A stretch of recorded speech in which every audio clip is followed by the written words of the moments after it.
Ертеде бір кедей болыпты. Оның 5 ешкі, бір қара тоқтысы және бір құла аты болыпты.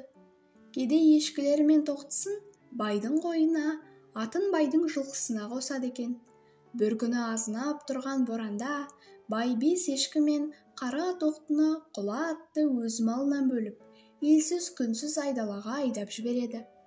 Ұлый соққан боран, үскірік аяздан бүрсең қаққан 5 ешкі бір тасқа келіп ықтайды да, тас жарғаның бүршігін күрт-күрт шайнап тұра береді. Қара тоқты бейшара оларға ере алмай, енді өлдім-ау деп маңырап тұрғанда, тап қасынан бір түп көкпек көрініпті. Көкпектің түбіне келіп, теуіп-теуіп кеңейтіп, бүрлерін бырт-бырт шайнап жата беріпті. Жал құйрығына қарт татқан, қабағын қалың мұз жапқан, әрлі-берлі көп шапқан, құла ат қамыстың арасындағы бетін көбік қар жауып қалған бір құдыққа күмп етіп түсіп кетіпті. Оқыранып, осқырынып, қайшылап тігіп құлағын, жұлып жеу, ернеу құрағын, күрт-күрт шайнап ода тұра беріпті. Сөйтіп кедейдің бар малақ боранның астында қараңғы түнде айдалада қалыпты. Боранмен бірге құтырып, араны ашылған аш қасқыр жем іздеп келе жатып, қара тоқтының дәл үстінен түсіпті. Қара тоқты, сені жеймін депті қасқыр. Ағатай, мені жеме, ана жерде 5 ешкі тұр, соны же, депті тоқты.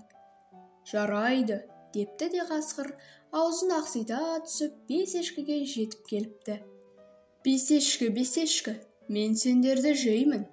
Қасеке, бізді жеме, ана жерде жалы құлағынан асқан құла ат құдыққа түсіп жатыр, соны же, депті де 5 ешкі.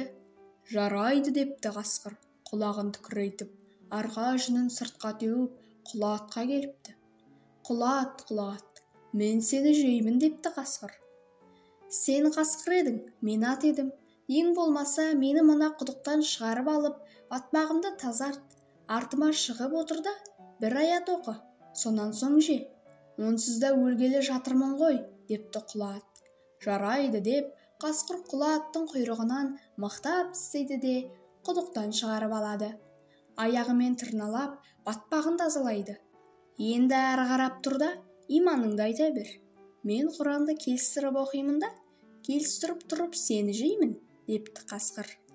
Құла ат құлағын жымырып, артқы аяғын бауырына алыңғырап тұра беріпті. Иен дала, айсыз түн, азынаған боранда өзімнен басқа батыр жоқ деп, даңғойсыған бөрі құла аттың артына шығып, шоқиып отырады да, молдаларға ұқсап екі көзін шарт жұмып, өзінше әндетіп ұлый бастайды. Аңдып тұрған құла ат қырындай түсіп, көз тастап, артқы аяғымен дәлдеп тұрып, қасқырдың шықшытынан періп кеп қалады. Шықшыты сынып, екі көзі алдына ағып түскен қасқыр қылжиып жатып ұлиды. Қара тоқтыны жемеген, қобылан басым-ау, 5 ешкіні жемеген, бағлан басым-ау, құла атты құдықтан суырып алған палуан басым-ау, ау, артына шығып, Құран оқып, көз жұмар молдам едім, ау, дейді де, қылжиып жатып өледі. Ертеңіне таң атып, боран басылған соң, кедей бір төбенің басына келіп, бұлай деп малдарын шақырыпты. Қой баласы қоңырым, ұя бұзбас момыным, шопан ата түгілі, қоша қаным қайдасың?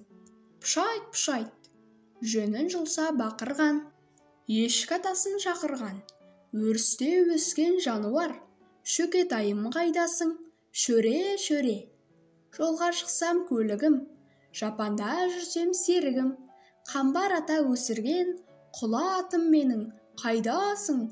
Құрау, бұл дауысты естіген соң, құла аты қар бұзып 5 ешкі шұбап, жол салып, қара тоқтыны соңдарынан ертіп, аман есен иелерін тауыпты.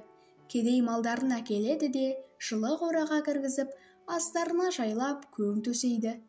Пішен мен жемге тойғызады. Олардың көрген білгендерін сұрайды да, әңгімеге әбден қанып қалған соң, сен неге басыңды сауғалап, 5 ешкіні саудаға салдың, деп қара тоқтыға кінә қойыпты. Мүйізім болса өскен жоқ, буыным болса қатқан жоқ. Өзім жалғыз, әрі әлім келмейтін болған соң, солардан бір зауал болар деп бесешкіге жіберіп едім, деп жауап беріпті қара тоқты. Сендер неге өз бастарыңды сауғалап, құла аттың басын сауладыңдар, деп бесешкіге. Сіздің құла атпен талай рет қасқыр соққаныңызды білеміз. Сондықтан ер қанаты ат еді ғой, бір сауал содан болар деп едік. Онымыз дәл келді. Әйтпегенде аш қасқыр бәрімізді де жеп қоятын еді, депті ешкілер. Осылайша кедей өзінің қорасына қайтадан 5 ешкісін, 1 тоқтысын және 1 түйір мықты жылқысын қарсы алып, қайтадан бақытты ғұмыр кешеді.